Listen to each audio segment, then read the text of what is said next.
জাহাঙ্গীর খানের মুক্তির দাবির বিক্ষোভে অশান্তি, গ্রেপ্তার 10। ফলতায় জাহাঙ্গীর খানের মুক্তির দাবিতে বিক্ষোভ ও থানায় হামলার ঘটনায় গ্রেপ্তার 10 জনকে বুধবার ডায়মন্ড হারবার আদালতে পেশ করা হয়েছে। পুলিশ সূত্রে জানা গিয়েছে, ধৃতদের মধ্যে 2 জন মহিলা ও 8 জন পুরুষ রয়েছেন। ঘটনার জেরে পুলিশ স্বতঃপ্রণোদিত মামলা রুজু করেছে এবং মোট 15 জনের বিরুদ্ধে অভিযোগ দায়ের করা হয়েছে। অভিযুক্তদের তালিকায় জাহাঙ্গীর খানের স্ত্রী রেজিনা বিবির নাম রয়েছে।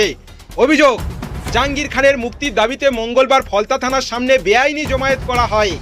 বিক্ষোভ চলাকালীন পুলিশ ও কেন্দ্রীয় বাহিনীর ওপর হামলা চালানো হয় এবং পাল্টা কেন্দ্র বাহিনী লাঠিচার্জ করে হামলাকারীদের ওপর। তারপর এলাকায় উত্তেজনা ছড়ানোর চেষ্টা করা হয়। ঘটনার পর অভিযান চালিয়ে 10 জনকে গ্রেপ্তার করে পুলিশ। বাকি অভিযুক্তদের খোঁজে তল্লাশি চলছে বলে জানা গিয়েছে। পুলিশের দাবি, জাহাঙ্গীর খানের স্ত্রী রেজিনা বিবির নেতৃত্বে একদল বিক্ষোভকারী থানার সামনে জড়ো হয়ে বিক্ষোভ দেখায় এবং পরে পরিস্থিতি উত্তপ্ত হয়ে ওঠে। তাকে এই ঘটনার অন্যতম মূল পরিকল্পনাকারী হিসাবে চিহ্নিত করে তার বিরুদ্ধে এফআইআরও দায়ের করা হয়েছে।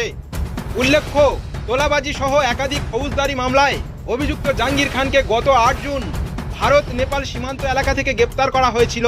এরপর তাকে জনসম্মুখে দড়ি বেঁধে ঘোরানোর অভিযোগ ঘিরে এলাকায় ক্ষোভের সৃষ্টি হয়। সেই ঘটনার প্রতিবাদেই স্থানীয়দের বিক্ষোভ শুরু হয়, যা পরে ফলতা থানার সামনে উত্তেজনা ও হামলার ঘটনায় রূপ নেয়। বর্তমানে গোটা ঘটনার তদন্ত চালাচ্ছে পুলিশ এবং অভিযুক্তদের খোঁজে তল্লাশি চালাচ্ছে পুলিশ।